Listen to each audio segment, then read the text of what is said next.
बायोफिट हे प्रोडक्ट काय काम करतं, निसर्गाने जो नत्र दिलेला आहे त्या नत्राचं स्थिरीकरण आपल्या पिकाला लागणाऱ्या नत्रामध्ये करून देण्याचं काम करतं. मी जे सांगितलं, बॅक्टेरिया काय करतात, ऑर्गॅनिक कार्बन खातात आणि ऑर्गॅनिक कार्बन खाल्ल्यामुळे त्यांची जी काही संख्या वाढते, ती संख्या वाढल्यामुळे ते काय करतात, तर वेगवेगळ्या एन्झाईम्सच्या माध्यमातून निसर्गाने जो दिलेला नत्र आहे तो नत्र पिकाला लागणाऱ्या नत्रामध्ये कन्व्हर्ट करण्याचं काम किंवा नत्रामध्ये बदल करण्याचं काम हे बॅक्टेरिया त्या ठिकाणी करत असतात.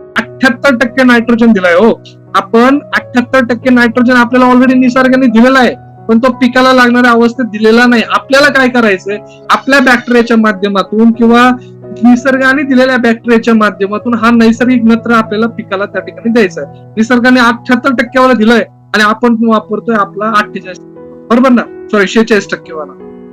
कुठला चांगला आहे, तर निसर्गाने दिलेला नायट्रोजन हा कधी पण चांगलाच आहे. त्याने कुठल्याही प्रकारचं नुकसान तुमच्या पिकामध्ये होणार नाही, कुठल्याही प्रकारचा रेसिड्यू होणार नाही, तुमची जमीन कडक होणार नाही, तुमची जमीन ही म्हणतात ना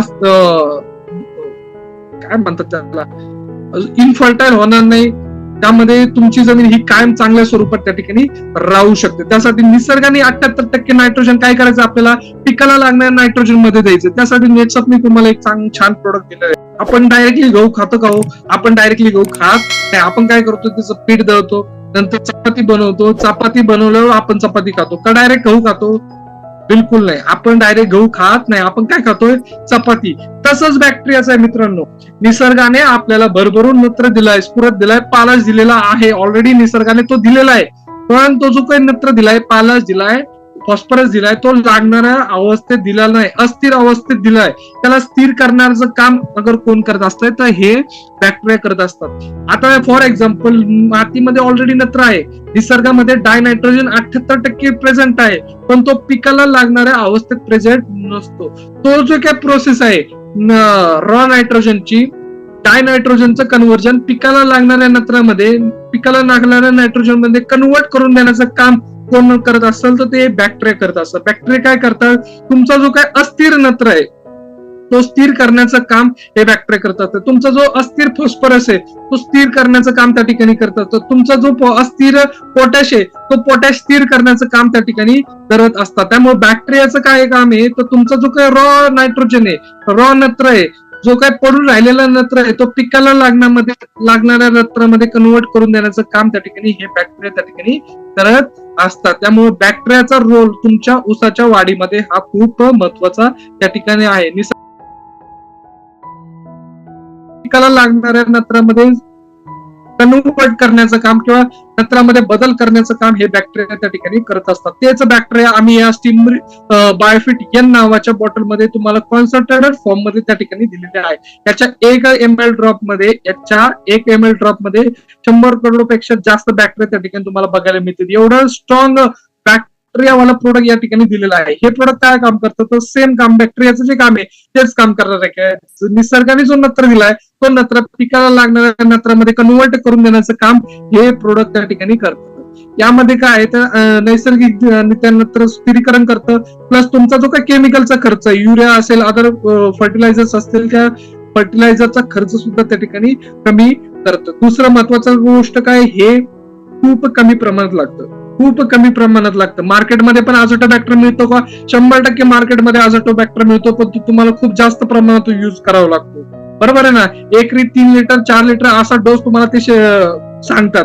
पण आपला जो काय बायोफिटचा एन नावाचा जो काय बॅक्टेरिया त्याचा डोस काय, एकरी फक्त 1 लिटर. किती, एका एकरसाठी फक्त 1 लिटर आपल्याला बायोफिट एनचा वापर त्या ठिकाणी करायचा. अतिशय चांगले रिझल्ट तुम्हाला याच्या माध्यमातून दिसणार आहे. दुसरी महत्वाची गोष्ट काय, या नत्र बायोफिट एनचा वापर तुम्ही ऊसाच्या कांड्या लावण्याच्या आधी जर्मिनेशन वाढवण्यासाठी सुद्धा करू शकता. याचा वापर तुम्ही ऊसाच्या कांड्या लावण्याआधी ऊसाचं जर्मिनेशन वाढवण्यासाठी सुद्धा बायोफिट एनचा वापर त्या ठिकाणी करू शकता. अतिशय चांगला प्रोडक्ट या ठिकाणी दिलेला आहे. जसं नत्र तसंच फॉस्फरस आहे, निसर्गाने आपल्याला फॉस्फरस दिलाय, तोच फॉस्फरस आपल्याला जर कन्व्हर्ट करायचा असेल तर आपल्याला ते बॅक्टेरिया जमिनीत सोडावे लागतील. ह्या फॉस्फरस साठी तर बॅक्टेरिया सगळ्यात जास्त महत्वाचं आहे. का, तर एक एक्झाम्पल आपण जर बघितलं, युरियाची गोणी स्वस्त आहे हो, पण जेव्हा तुम्ही फॉस्फरसची गोणी घ्यायला जाता, स्फुरतची गोणी घ्यायला जाता, ती खूप महाग जाते. का महाग जाते, जेव्हा तो रॉ फॉस्फरस आहे तो पिकाला लागणाऱ्या फॉस्फरस वाला जो आहे तो लवकर भेटत नाही.